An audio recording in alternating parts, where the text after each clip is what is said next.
Good evening, everyone. Fred Shire here, along with NC Charlotte defender Savannah Levins. Hey, Savannah. Hi, how's it going, Fred? Pretty good, pretty well. Good to see you. You've been hard at work on a story. Actually, our whole defenders team have been doing these series of stories on Where's the Money, our franchise, especially during the pandemic. We've talked a lot about resources that are out there federally and also statewide that have helped businesses and people because of the economy and the effect of it from this pandemic. And you've got a story tonight about the PPP program. A lot of money went out with that program to help businesses, but we, at this point, even after all of these months, still don't know where all of that money went. Yeah, Fred, it was kind of a catch-22 because people were struggling so quickly. It was a day-to-day struggle for so many Americans. And so, when this funding went out, it went out very quickly. And that was great for these businesses that needed it so much. But on the other hand, there are, inevitable things in retrospect when you're putting out hundreds of billions of dollars, into people's hands so quickly over a matter of hours. Those inevitable issues kind of pop up. And just to kind of back up for people who aren't familiar with the Paycheck Protection Program, the PPP, this was specifically for small businesses to be able to retain employees. So these are forgivable loans.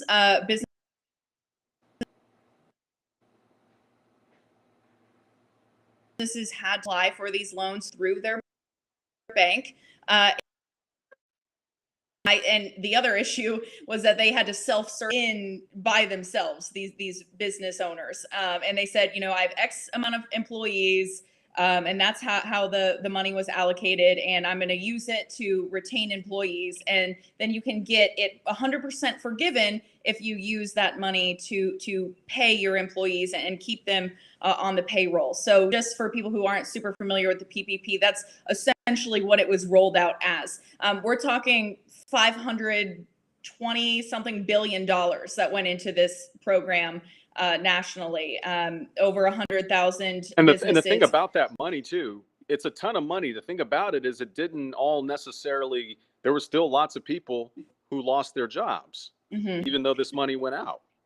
Yeah, no, totally. And one of the big issues that we talk about in the story that's airing tonight is all of the loans that were less than $150,000, right? Which is 83% of all of the loans. So a majority of them were less than $150,000, were never named. The businesses aren't named publicly, and they're not required to state how many employees they retained. So that's really the crux of the problem, where you have these businesses saying, yes, I need this money. I promise I'm going to use it for employees. But then you have also these people who are still out of a job, and there's no real way to hold these businesses accountable for actually keeping folks on payroll. And so you, even now, as we said before, like, people still don't know what happened to all of it. Obviously, if that statistic is as high as it is, that's a problem. And this is taxpayer money, right? I mean, we're talking almost $600 billion of taxpayer money. Everyone knows this money's not free. It comes from somewhere. And 83% of it, we have no idea where it went. We don't even know who it went to. So that was part of like getting it out quickly, was they were like, someone applies, get them the money, which for so many legitimate small businesses, and I've interviewed so many, small business owners who say that money for them was a lifeline, and for their employees, it was a lifeline. Like, it helped them make it through.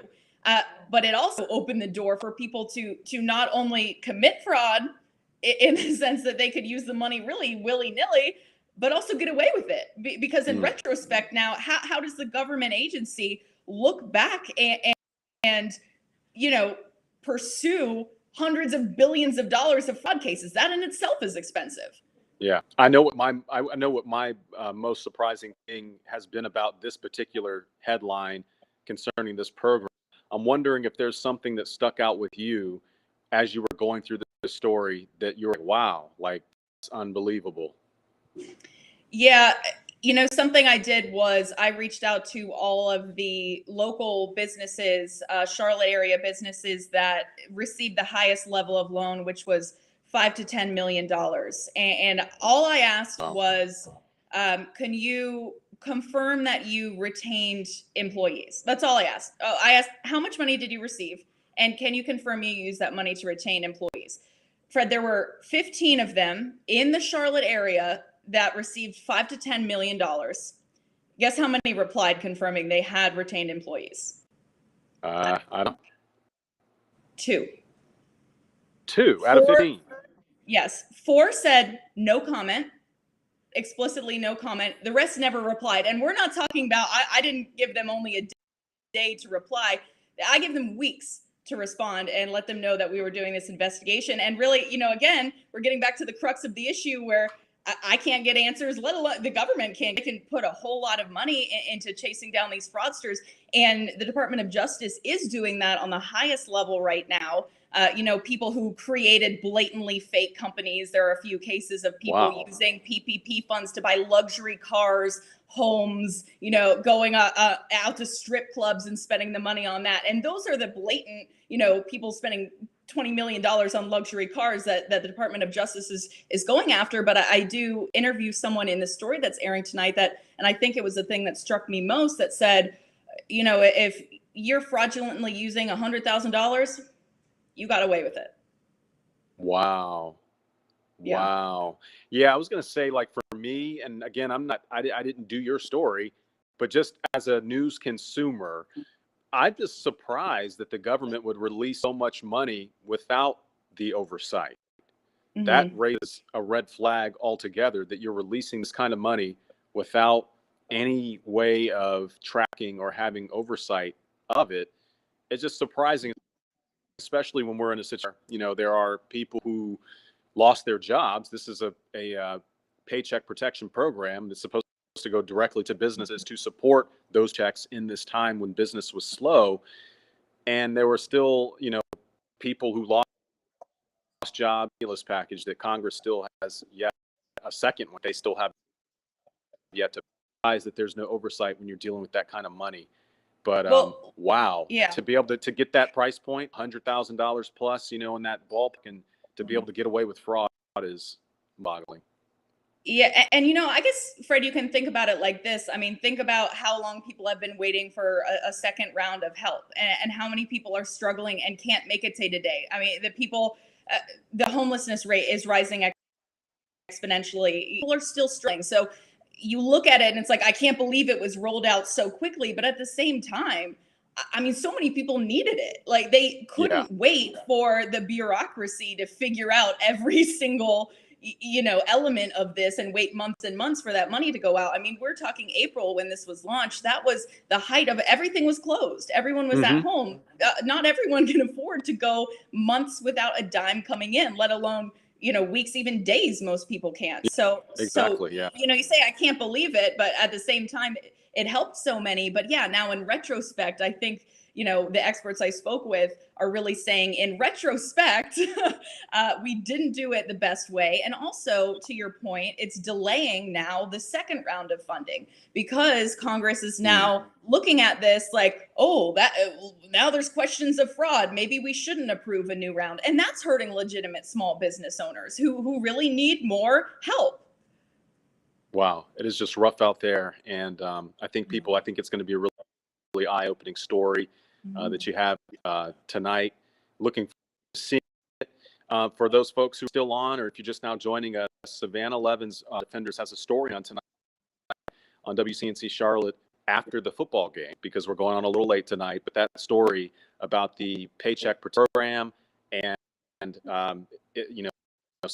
is here in the Charlotte money, and just the lack of oversight of what we've seen. We've also got a very helpful link onto our website, wcnc.com/money. If you have any questions or want to know how any of these things work, we've done PP, we've answered questions about the Paycheck Protection Program. We've questions about other loans and things related to the pandemic. And so if you have any questions, again, wcnc.com/money has a lot of your questions. Savannah, thanks so much for enlightening us Fred. on your story. Anything else you want to add before we go? Sure. Yeah. I'm seeing all the chat pop right now. I know you're on your Sure. phone, so I'm not sure if you're seeing it. So I just, before I let you go here, just want to address some of the questions that are popping up, or saying, when people apply for forgiveness, isn't that going to show up? Don't you have to provide payroll records, etc.? The answer is kind of a big question mark right now. In theory, yes. But the forgiveness process right now hasn't even really fully been laid out for a lot of these businesses.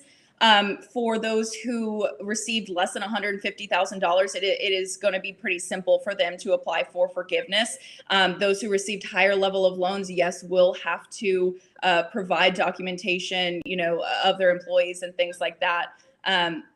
But again, there's so many of these. We're talking, millions of these loans given out nationwide. So there are definitely lots of concerns, and you'll learn more about those in my story tonight at 11. All right. And thank you, Linda, for putting that question up. I'm just now noticing it too. Thank you, Savannah. And we hope to see everyone. We'll have that story on WCNC Sharp. Good to see you, Savannah. Good to see you. Thanks, Fred.